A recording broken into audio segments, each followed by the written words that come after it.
Appreciate everyone being here. We have a smaller group today, but as you know, we will record this and put it on our YouTube. If you're not speaking, it'd be great if you maybe turn your video off just to conserve bandwidth. And I'm so glad we got you through there this morning, Cliff. So this is welcome to our number 5 COVID conversation. I'm going to introduce Cliff Butler in just 1 second, or have him introduce himself. Before I do, I'm just reminding you that we are going to continue with 2 of these a month through June, the 2nd and 4th Tuesdays from 9 to 9:30. And our next event, which I believe, if I'm doing my calendar brain right, on the 27th, will be with Dave McNeil of Foster Farms. And I expect Dave to talk a little bit about vaccination efforts. I know that's a really hot topic right now, especially around workplaces. So thank you for being here today, and welcome, Cliff. Can you just very briefly tell us about your current role at Sherwin Williams? Well, I'm currently the Environmental Health and Safety Manager. Moved here in 2013. Also identified as the Oregon Compliance Officer for COVID-19 once those needs begin to kick in. So I am recognized, of course, by the state of Oregon, working closely with OSHA, the OHA, Oregon Health Authority, as well as our own corporate group to assure that we have a solid pandemic plan in place and respond appropriately. That's interesting. I didn't know that, Cliff. We're going to talk offline on that. Because as you may know, I have an IPA with NIOSH kind of along the same thing around COVID response. So it'd be great to connect. So thank you for sharing that.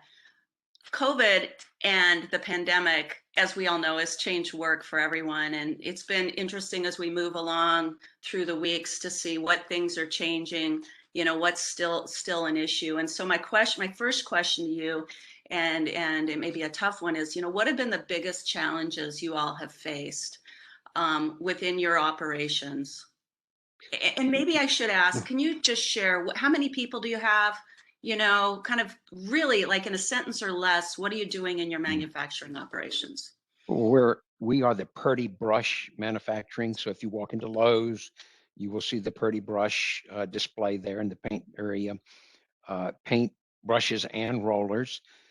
So a lot of what we do requires reasonably close proximity to conveyor lines and other employees in order to successfully complete the production that we are required to meet.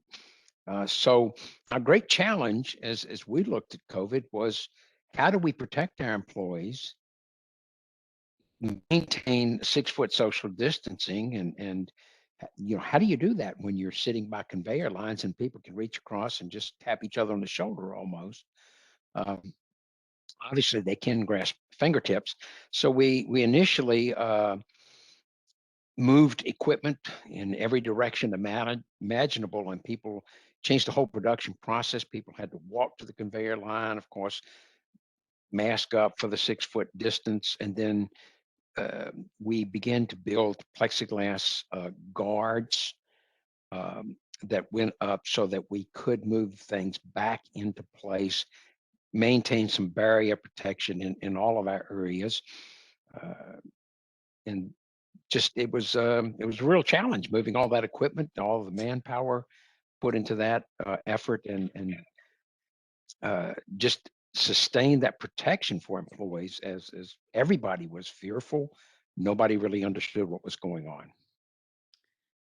Thank you. Yeah, I understand. I'm kind of going to throw an add-in question here based on what you just said, which is, you know, so employees were fearful. What were other employee responses, and were there some solutions that were, you know, that you'd recommend in terms of how, not just the fear, maybe you also had some lackadaisical attitudes as well, I'm not sure. As you can imagine, we have our own political spectrum internally, as all sites do. And so you had those who, you know, COVID is the flu kind of attitude, or some lackadaisical attitude. So you had to make certain that people understood from a coworker compatibility. Um, you have to respect how others feel. There was a lot of fear. We had a number of people at one point. We offered leave. They took that leave. Many of them were young mothers with small children at home who were fearful of bringing something home.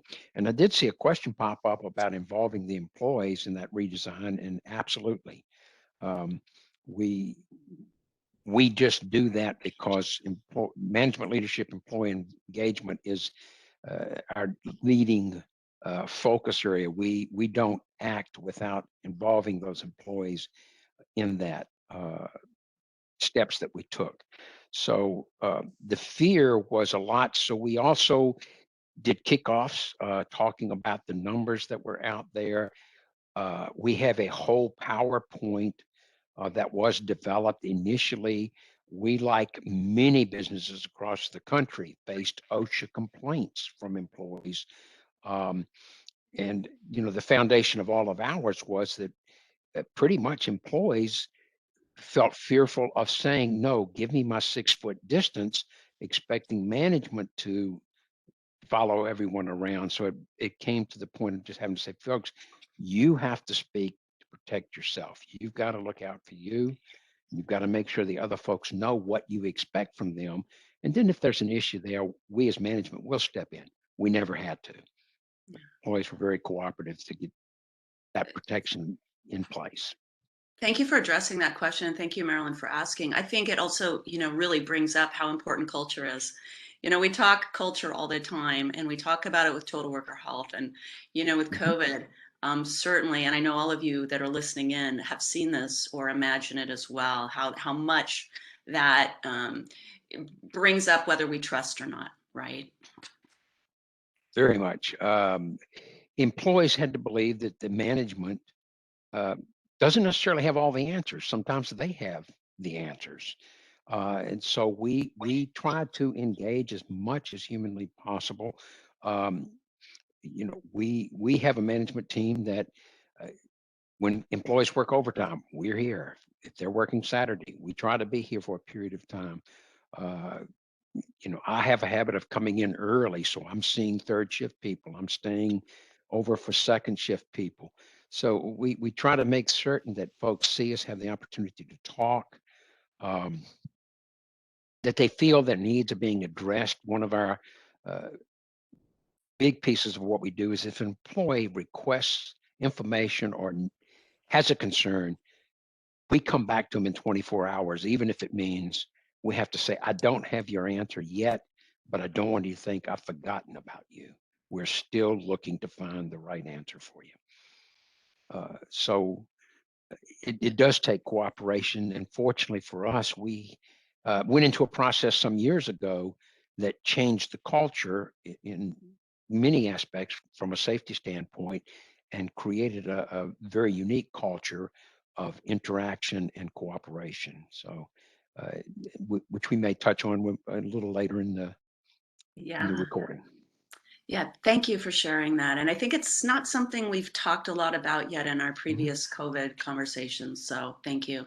I guess related to that then, and you've talked about this a little bit, but if there's anything else you want to expand on in terms of, your biggest successes, maybe in addition to the distancing piece, are there other successes that have come out of this? I think it enhanced our already a strong culture. We did have to call back people. One of the issues that we faced, like many, was the DIY efforts. So many people were not working, and suddenly, the traffic just disappeared. I live in Washington, so suddenly getting home, there was no traffic.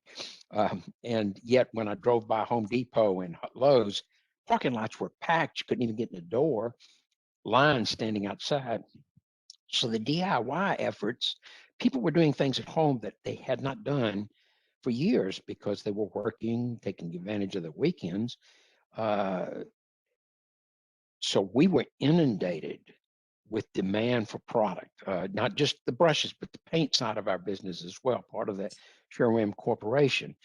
We were just hit, and it created logistical problems in every imaginable aspect of what we do, from getting raw materials to shipping out, all over the nation, all over the world.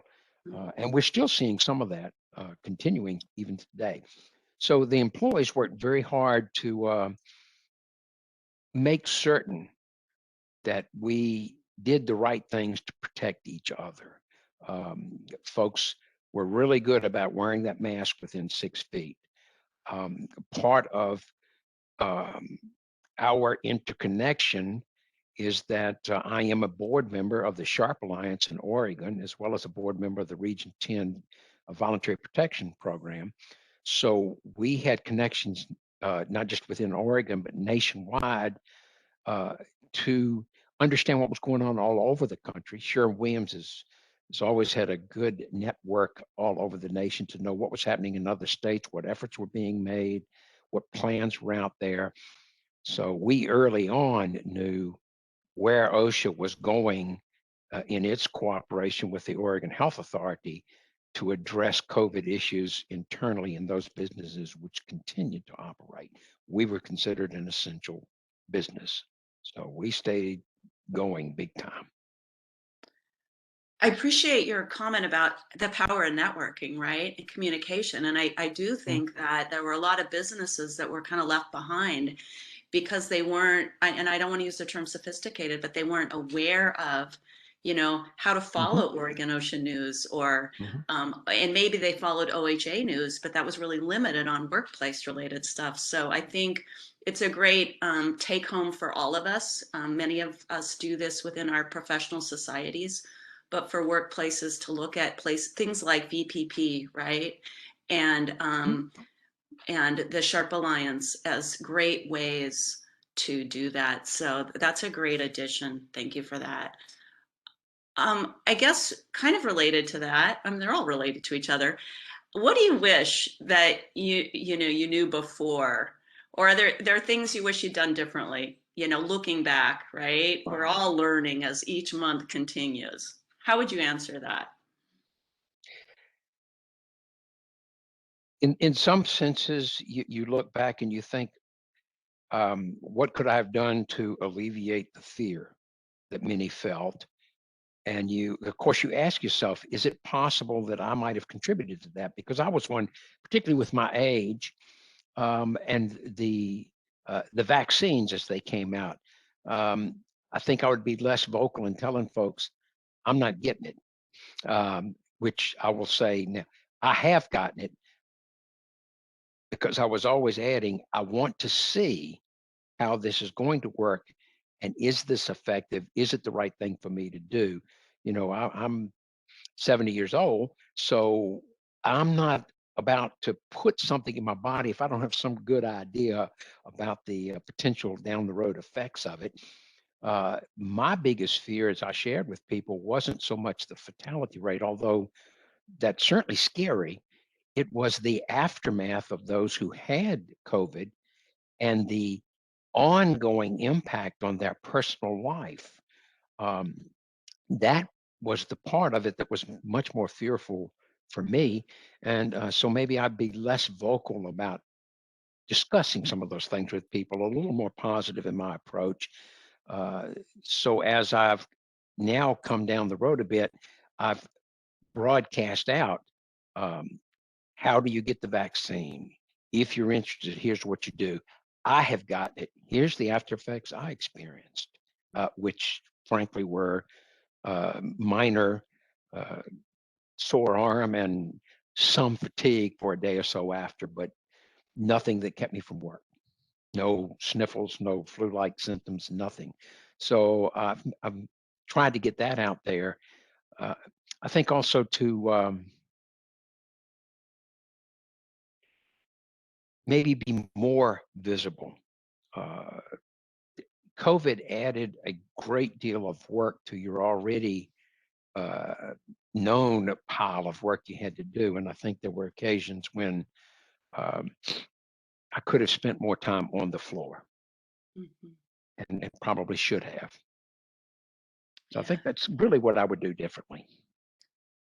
That's interesting, the part about more time on the floor, right? Because as folks are distancing more and reducing who's allowed to go where, it's a really challenge to balance that, I think.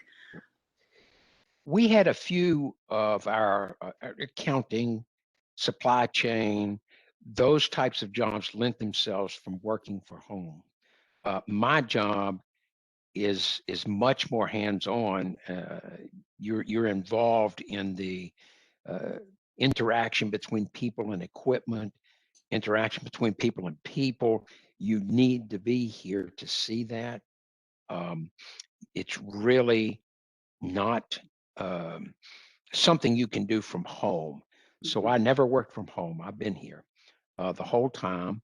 Uh, and what I can tell you is, I have a wife at home, and there was big concern there from her part because she was isolated, um, and very concerned about exposures.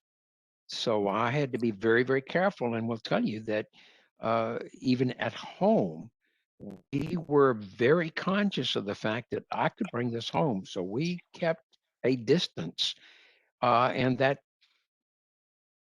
you have to work through that as well. But it wasn't just what was going on at the workplace, but I know for folks here who they talked about it, and I shared with them.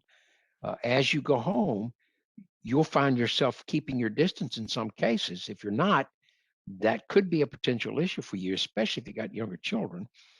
Um, you have to make sure that those relationships don't suffer from those things. So sometimes Donna and I had to walk her side, sit down, social distance, and just talk through to make sure that the conflicts weren't escalating as a result of her fear for me and my fear for her as to what I might come home with unknowingly. Thank you for adding that. I think it's something that I think many are aware of, but we haven't really talked about that here before. I appreciate that. I think we have time now for questions from all of you. I see one from Kate, which I'm going to go ahead and read that, Kate. Anyone else, please add questions into the chat. Kate's question is, did COVID change the working relationship between safety, health, and HR regarding use of benefits, attendance, leave, and things like that? And if yes, do you think that will continue into the future to kind of look at this total worker health and well-being? Great question.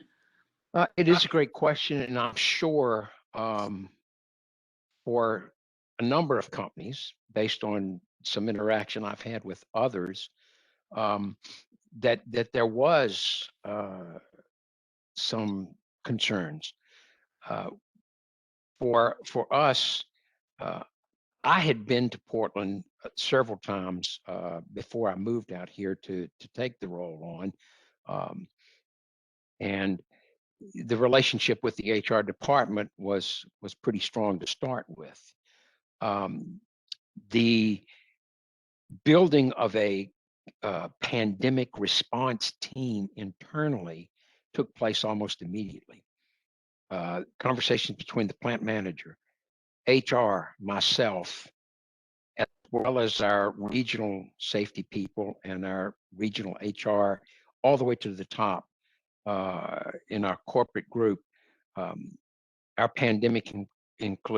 pandemic plan includes a number of our corporate people making some serious decisions from their end, but then internally we have our own pandemic team. So if anything, it brought us closer together than we already were, to the point that much of what we do is on the Oregon OSHA website as best practices.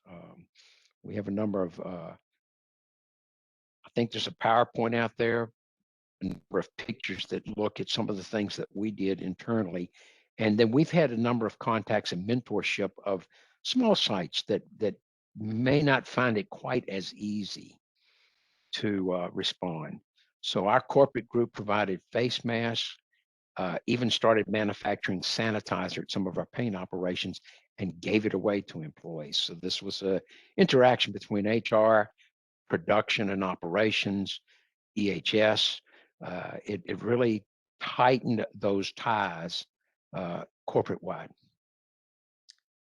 That's great to hear that. And I think where Kate's going with that is what we know is in total worker health, there's that integration, not just between kind of work-life challenges, but within our groups, you know, HR and safety and wellness and benefits. So Right. that's a great example of how you did that. We have another question. Thank you, Marilyn. Did your facility use cameras to help inform the behavior of workers in relation to social distancing, or seeing what issues in physical movement were noted with additional PPE? No, we try to stay away from cameras, but we have a highly developed behavior observation program, which is an incentive for the employees so they can make day-to-day observations. We encourage them. We even have in that now COVID-linked observations, mask not worn properly, social distance not maintained, and encourage people to do positive observations as well. It's great to tell somebody's not keeping their distance. And we have found, because of that system, and as it relates to all of the personal protective equipment, all the different things we do, it's easy to forget or for your mask to slide as you're working. You get a drink of water, you don't get it back up over your nose. Employees are really good about saying, hey, you need to get your mask situated. You forgot to wear your mask. Don't come any closer. Make sure you get your mask on.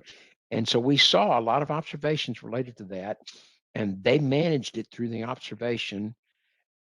We have not had to address any attitudes between employees like mind your own business kind of response to people who wanted to be social distanced. Thank you. We now have a mandatory mask policy. So regardless of social distance, when you come through the back door, you're required to have a mask on. And you're not talking about N95s, right? You're talking about a face covering. Yeah, right. Yes, I'm sorry. If you can see this, this is what Sherwin Williams provided to all employees. So we have little bundles of them, and we pass them out, and you can just then they do the job. And so we keep those, and every new employee gets a packet of 6 along with sanitizer, and they can come in. We'll replace any of them that need replacement. They can wear their own, but no, an N95 is a little bit too restrictive to wear 8, 10, 12 hours a day. That really does Right. impact your respiration.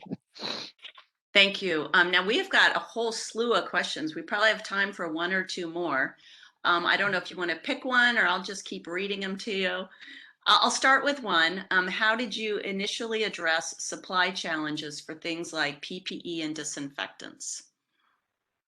We were able to get a little bit of a leg up because of our interaction nationwide, having internationally, Sherwin Williams.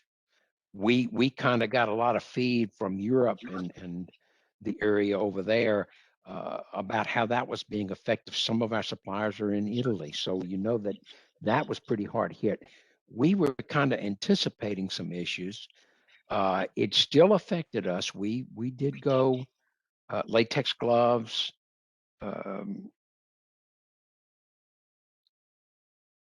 sanitizer.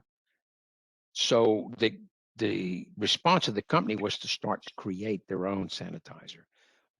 Because we are a chemical processing plant, we already had the raw materials making paint.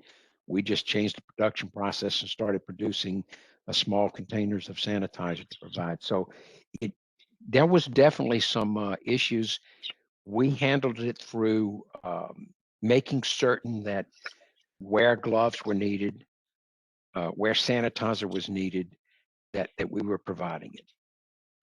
And because people do share workspaces from shift to shift, obviously there's a huge demand to make sure that workstation is clean and sanitized before that next person steps in.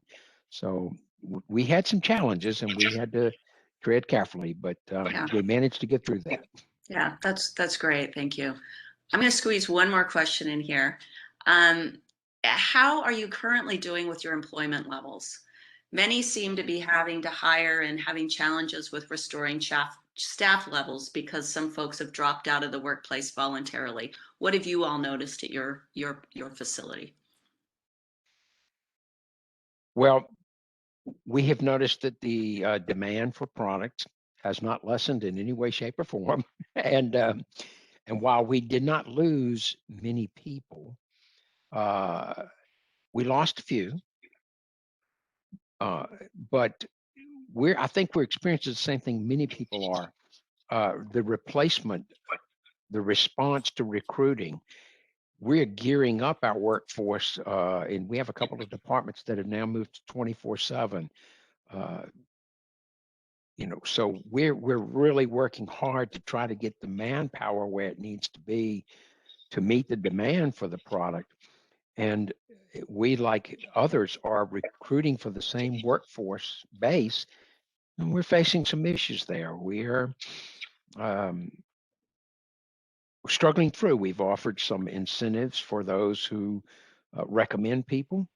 We've offered incentives for those who come and stay for 6 months. Like if you're here 6 months, then there's a financial amount of money that you can pick up for that commitment to longevity. We offer a bonus, annual bonus, and we were very lucky. The corporate group in and of itself, because of the struggles that we had, determined that although there were a couple of shortfalls, they considered those shortfalls the result of COVID-19 issues. They held the money and paid it out to the employees anyway.